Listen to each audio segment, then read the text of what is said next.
Welcome to this week's episode of Off Script. I am your co-host, Will May. And I am Ashley, and today we are going to be talking about sign calls and scripting around them. Yeah, this is one of your favorite lead sources. Love it. So we're going to talk about just a mindset or reframing a mindset towards sign calls, how to keep them on the phone, and then how to set appointments. Yep. And so to start off with mindset, I feel like sign calls are literally one of, if not the warmest lead source that there is out there. Yeah. I mean, referrals is one. Yes, I understand that's the best lead source. But outside of open houses, I feel like this is one of the most warm lead sources. I think so too. And most of the time, your sign calls are unrepresented, are not working with an agent already. So it's a really good opportunity to see if you can convert them as your own client, as a buyer, if your listing isn't the one for them. Yeah. If we think about the person actually calling, what are they calling for? Why would they take the time and the effort? Could go online, right? But why would they take the time and effort to call the listing agent to figure out some piece of information? Well, usually because they are very interested in the property. And like you said, you can get almost any and all information that you need to get online today. So if they're calling you, they're a decently warm lead, typically. Yeah.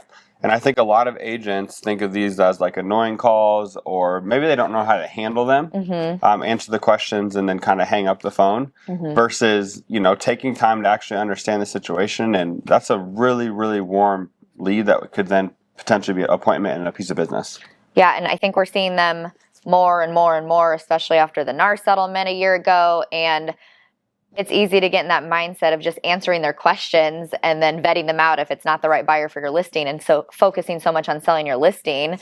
But we really need to shift our perspective into how can I serve and find a problem for this person and actually help them to convert them as a client. And I think a lot of agents don't look at it the way. They just look at it as an annoying phone call. I got to answer this person's questions. And then if they're not the right lead for my seller, tell my seller, oh, this is what they called for, and it wasn't the right person. Yeah, one of many. They're trying to sell their house. Yeah, they're focused on selling the house instead of serving that person. Yeah, that's really good. The one thing I love about sign calls is they are earned, not given. So one lead source that's earned, you can't pay for it. You have to have a listing. You have to have a sign in the yard, and then you have somebody has to drive by and or call that number. So to reframe that, not everybody gets these opportunities to have sign calls. And when you do, it's so important that you slow down and take the time to understand the situation to see how you can help. Yes, they are coming to ask questions about this one listing, but what you just said, once they have their answers, they're looking for a home. This is a lead. Let's reframe our mindset towards it. Yeah, and I think sign calls have increased drastically than what they used to. I did not get very many sign calls. And I don't know if this has anything to do with it, and every agent's doing it now, but when you have your face on there, I feel like it just makes it more personable and easy to pick up the phone and call. But I probably get 3 to 5 sign calls on every single listing. And this year, I think you put this number in here, I think I've converted 10 or 12 that have converted to actual sales this year just from sign calls. Yeah. And they didn't always buy that listing, but they did buy another house with us. What was kind of your mindset on sign calls a couple years ago, if you were to get sign calls, or if let's say when you were working full time? Well, not in real estate. I don't think it wasn't that I didn't want to help them. I think it was more I was uneducated or unaware and just not even thinking about it as a potential lead. I was just so focused on, oh my gosh, someone is interested in my listing. Let me answer the questions and see if they're going to buy my listing. Instead of looking at as, if not, how do I put this person in my pipeline and help them down the road and obviously get me more sales in the future? Yeah. I hear your sign calls, and it's funny because I know that on the other side of this, or I know most sign calls go there within 30, 45 seconds. The buyer's the lead is off the phone. And yours will last sometimes 20, 30 minutes, and I'm like, they were not expecting that at all. And next thing you know, you're meeting with them, and we're trying to figure out if we can help them. Yeah, now that I know how to convert a sign call and I can keep them on the phone long, sometimes I feel like I don't have time for them because I have the mindset when they call and leave me a message, call them back, I'm like, oh, this is going to be a 30-minute phone call because I have the mindset of if I get this person on the phone, I'm getting an appointment. Either it's an appointment for my listing to show it, or if it's somehow not the right house and I vet that out through it, that I'm getting a buyer consult appointment on that phone. So that is my goal with the sign call every single time. Yep. So let's go through a little bit of what you just said about time on the phone.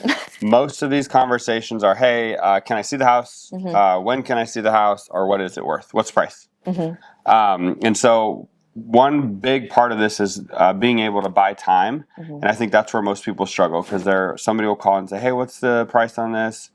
It's $320, and then it's like that's where the conversation ends. What are some tactics and tricks that you're kind of using in order to keep them on the phone in order to start that conversation? I think that's where most people struggle. So I think the biggest thing is to keep them on the phone, like you just said, but to redirect them at first until you can build a little bit of rapport and then start answering open-ended questions. So what I mean by redirect is don't answer something with a yes/no answer or something quick. So if they say, hey, I'm just calling because I want to know the price on this house, I don't immediately just give them the answer, because if they get what they want, sometimes they'll just hang up right away if it's over their budget. And I want to vet them and see if this is a potential lead source. So I'll kind of redirect the call and first says, oh, hi, what listing? I'll kind of buy a little bit of time, slow down the conversation. What listing are you referencing? And then they usually start talking, oh, it's on this corner. I'm in the area. And I'm like, oh, do you live in the area? Or are you just looking in the area? So I do it in a tactful way too. I'm still going to help them, but I redirect without answering their question immediately so I can learn, so I can come from a place of curiosity and understand what they're looking for. And then that just naturally starts to lead into more questions once they tell me if they live in the area or if they don't. And eventually I will answer their question about the price of the house, but sometimes I'm on the phone for 5 minutes before we even get to that. And now we've had a really long conversation already. Yeah, so when she's talking about redirect, she's, for my salespeople out there, that's a pattern interrupt. And what she's doing is she's stopping what the lead is thinking, how this conversation is going to go. So common pattern interrupt is like, hey, when you're talking with somebody, you say, hey, how are you? You expect them to say good, how are you? You say good, you keep moving. But if someone were to say something completely different, or, oh my gosh, my day's just been absolutely wild, that in itself is a pattern interrupt. You're like, oh, didn't expect that. What's making it wild, right? And then the conversation then changes. So what they're thinking here is, hey, what's the price? I get price back. I then make a decision on if I want to go see the house or not, and then I'm hanging the phone up. Your redirect is a pattern interrupt, which then makes them think. And when you're asking open-ended questions, that's what keeps this conversation going, because people generally do like to talk about themselves, right? So and remember this, as an agent, if you only have one listing, you can still ask the same questions. Which listing are you talking about?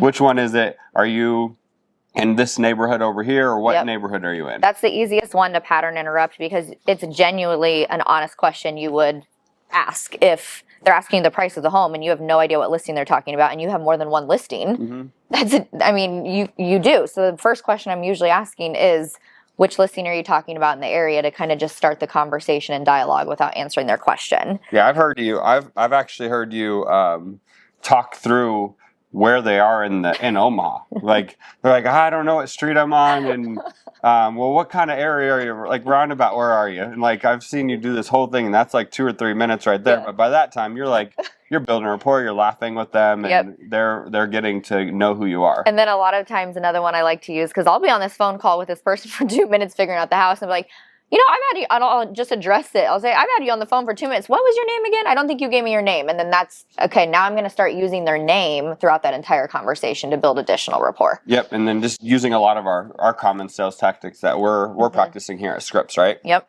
The main focus of us is to get into questions, so we know that first 1 minute on the phone of a sign call is the most important 1 minute. Can you get them off of a yes and no question, and can you get them into some sort of dialogue that has nothing to do with the house? And I think it's the easiest thing is to just put yourself in a position on that phone call and switch your perspective to pretend that they're a buyer you're trying to pick up, and ask them the same questions that you would ask any buyer to understand what they're looking for, where they live, are they renting, do they have a house to sell?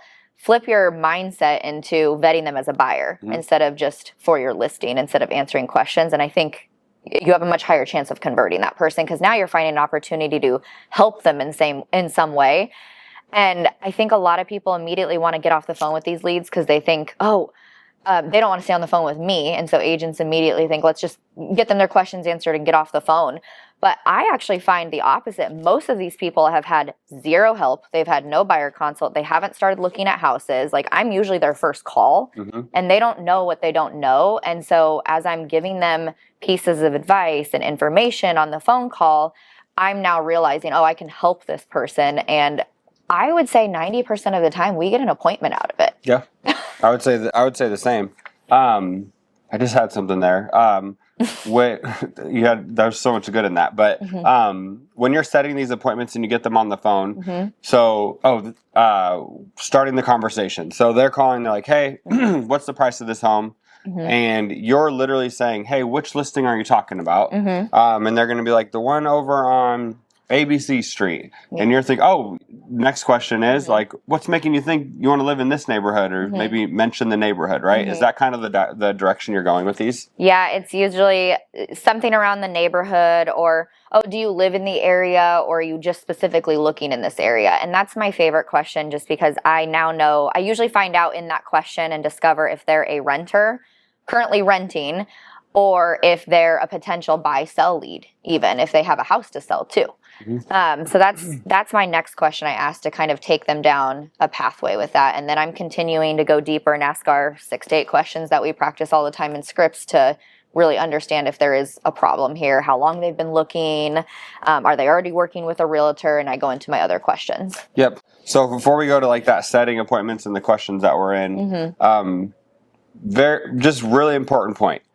The first 1 minute on the phone is the most important. You're gonna have totally different types of leads come in. Some are going to be abrupt and short. Some of them will easily talk to you. And it's important to match their tone, match their energy, match the same exact thing that they're giving you, right? Like build some rapport with them. If they're abrupt, hey, give me 1 minute.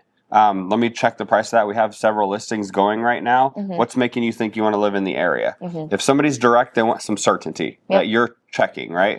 If somebody else is just more of a talker, you don't necessarily have to say, like, let me check. You're like, oh, what's making you move into this area? And a lot of that comes into feel, and it's hard to read somebody so quickly on the phone, but over time you get a little bit better at it, right? Yeah, you just get comfortable and I think confident in guiding and leading a conversation. So it just starts to flow a little bit more naturally, and you find ways to get just comfortable with finding moments to connect with that person and build that rapport over the phone, which can be a challenge at first if you're just afraid or you don't really know what questions to ask or guide that conversation. That's totally normal.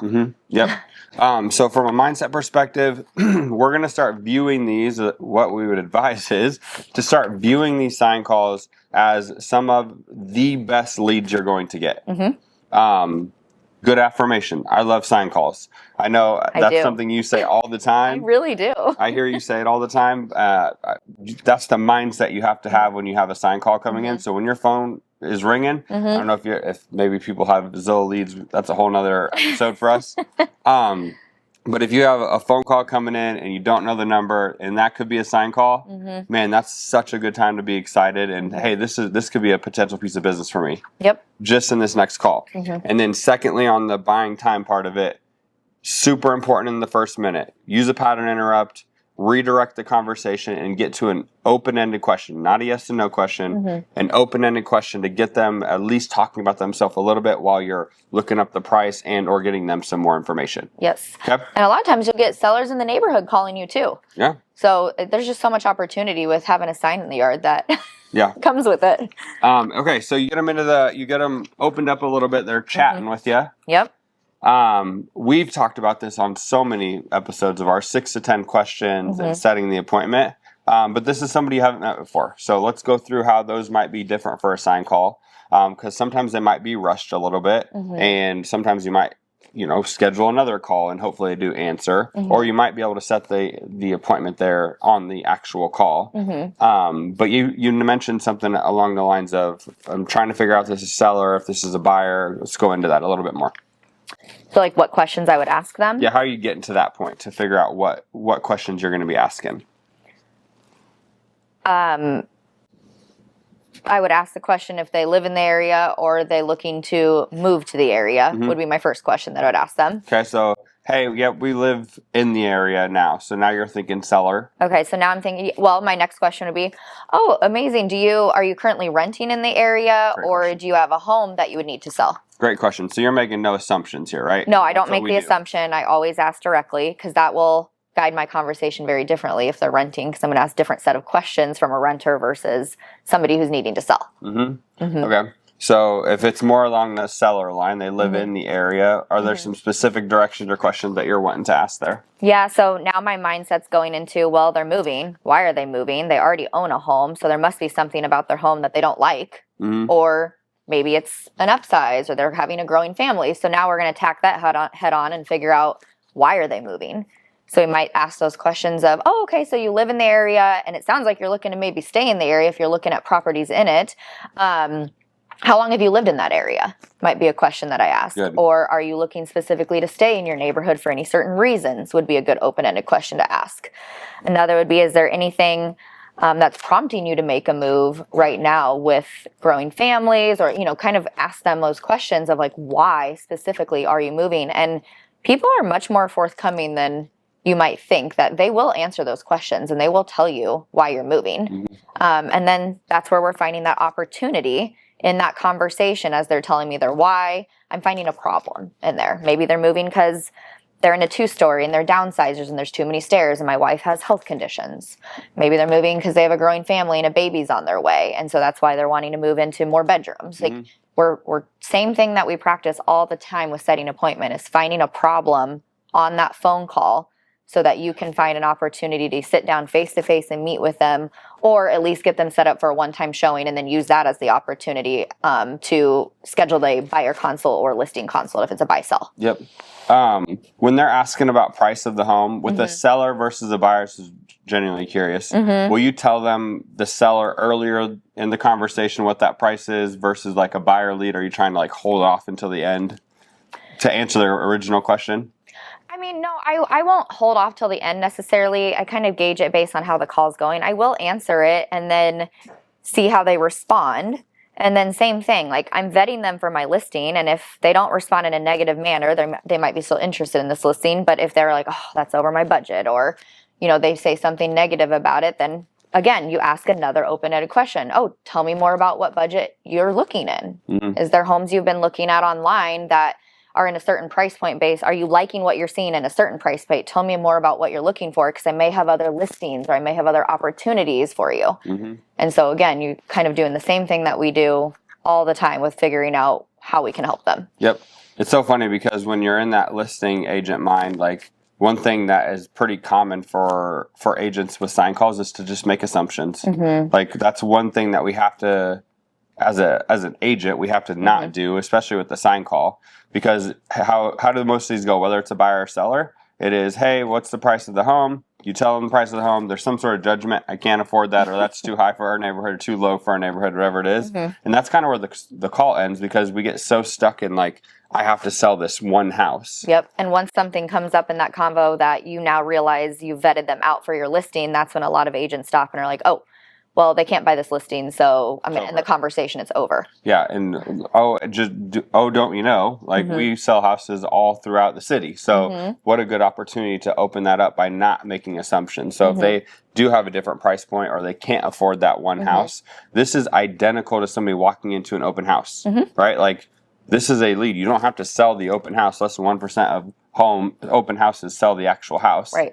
But that's such a good spot to go pick up so many good leads. Sign calls are just actively calling you out of nowhere to find out more information. So it's a much warmer lead. Yep. I think they're even better than open house leads. Yeah. For sure. Yeah, I think so too. So we talked a little bit about finding motivation is a big piece of this. And then being able to solve a problem. Right? And I think that's where a lot of people struggle, especially with our structure. What I've watched our agents get really, really good at is they know how to ask 6 to 10 questions. So that's better than most. Yep. But having a skill set of being able to control a conversation with questions and get to an endpoint is truly a great sales skill. And so, like, with this finding motivation and trying to find a problem, have you had trouble with that? Like, what is the actual problem here that I'm trying to solve with setting an appointment? Yeah, I mean, I think the biggest challenge is getting face-to-face with somebody who's never met you and building trust over the phone. So sometimes it is hard to get a face-to-face appointment, especially if you vetted them out for that listing. Yeah. Now they're in a headspace of, well, I called you for a certain reason. You can't help me with that reason. But now they've already spent 30 minutes on the phone with me or 20 minutes. Yeah. I've built enough rapport to earn that appointment in my mind. Yeah. So that's the biggest challenge, I would say. So sometimes what I will do is, sometimes you got to like waste a little time to build rapport. So I might still set up an appointment, even if it's 10,000 above their budget or 15,000 above, to show it, because that gives Katie an opportunity, my lead buyer agent, to get face to face with this person and like get that appointment. Or if you're doing both sides of a deal as an agent, like maybe you'll still show them the listing, even if you're like, oh, I don't know, this is 100% fit, and they still want to see it. At least get in front of them so that now you can be like, okay, if you're not pre-approved, let's start this pre-approval process and now talk to them about how you can represent them as a buyer agent. Yeah. I don't know if that was the question you asked me. Yeah. You're saying, is it like, what is your challenge? And sometimes it's getting that face-to-face. Getting the challenge. Yeah. And some, like you said, some people aren't so comfortable meeting with somebody they haven't met maybe yet. But number one, put your face on the sign. That's going to be helpful. Right. So they know that you're a human and that you're a person. Yep. And then number two, once you spend enough time with somebody, I think the mindset, like people struggle with this in open houses as well, that they don't think that they can set an appointment at an open house. I'm supposed to, in our mindset, I'm supposed to talk with them, maybe build some rapport, and then I'll call them later and I'll follow up with them, and then I'll set the appointment. But what happens with those? They'd never answer the phone. Either that or, so that does happen sometimes. I have about 10 people right now that I didn't get a face-to-face with because after vetting through it and back and forth, they're like, maybe now's not the right time. So on those specific ones, I'm now setting up a follow-up script for, I'm going to call you in the timeline that you felt was appropriate on this phone call, and then do what you say you're going to do. So I have several that I've converted in that way, where now might not be the right time after just having a 20-minute conversation with them. They're not pre-approved. They're not really ready to go. And I can't get a face-to-face. Say, well, sounds like nobody's helping you right now and you're wanting to move closer to the spring timeline. Would it be okay if I called you after the first of the year? Yep. And usually they'll say yes, like just to see if then it makes sense to sit down and go over what it's like to buy in that market, and if then is a good time. And they'll say, yeah, that's okay if you give me a call. And then I usually crack a joke. I'm like, okay, well, my name's Ashley Cerveny. Save my number on your phone. Are you going to remember me when I call you in January? And I'll like always say that to them because I think it's memorable. And then I use that line when I call them back and like, remember I called you and you said you weren't going to remember me? Yeah. So find something to just like be memorable on that phone call if you can't get a face-to-face, and then do what you say you're going to do, put it in your calendar, and follow up when you say you're going to follow up, because we know they're not working with an agent if you've already asked them that, and there's still an opportunity to add them to your pipeline. Yeah, for sure. And I'm not dogging on follow-up. I think follow-up is probably one of the most important things, but when it comes to open houses and when it comes to sign calls, your highest probability of actually holding that appointment is being able to set it on that first interaction and getting it scheduled. Yep. And I think most agents think that it's not possible that somebody would, on a door knock or an open house or a sign call, you haven't met this person before, that they will meet with you, but they will if you spend the right amount of time and you're able to solve a problem. And so with our structure of 6 to 10 questions and our agents, we're getting really good at the 6 to 10. We're getting really good at being curious. And one thing that, like, tactic in order to find a problem before trying to set an appointment, easiest question to ask is, what's the reason this hasn't happened yet? You're trying to move, you're trying to buy, you're trying to sell, or you're trying to buy and sell. Why haven't you made this move yet? And there's generally a reason. Well, I can't find the right house, or we don't know where to start, or there's too much to do, or this is our first house and nobody told us what to do. Like, there's always a reason why they haven't yet. And if you just directly ask them, they will tell you. Yes. And then there's your problem, right? Like, if you're having a hard time finding the problem, there's your problem. And then being able to set an appointment off that. 100%. The only thing I would add is, and we say this line a lot, the fortune's in the follow-up. So if you don't set an appointment and they didn't tell you no, and they didn't tell you can't call them, do what you say, call them, and then basically work them as a lead or somebody that you can help until they tell you not to. They will usually convert. I have so many sign calls that have converted.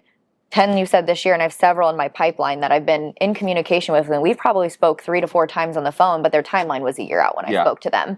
And so I know they will convert eventually. So add those people to your pipeline and then continue to see how you can serve them. Yeah. I feel like this conversation is like so relevant for us in the past year and a half because of the law changes and what people think of the real estate world. So like, what a good time to now change your mindset or now start practicing some of these skill sets. 100%. For sign calls. So, did we miss anything on sign calls, you thinking? No, I think just to wrap it up, if you treat every sign call as a potential appointment, then you're going to probably see a lot more closings in the next year. Yeah. Going back to 2 weeks ago with the gym, like figure out how you can serve this person. And if you can serve this person and help them, then you're going to completely change how you run your business. Yeah. If you guys don't understand, if you haven't been able to tell, we love scripts.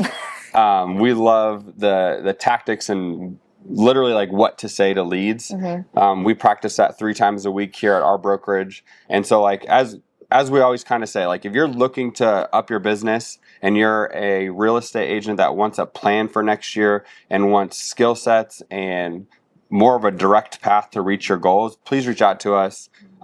Whether it's DMing us or reaching out to one of us directly, we would love to sit down with you and just have a conversation on where you're going and if we align with you.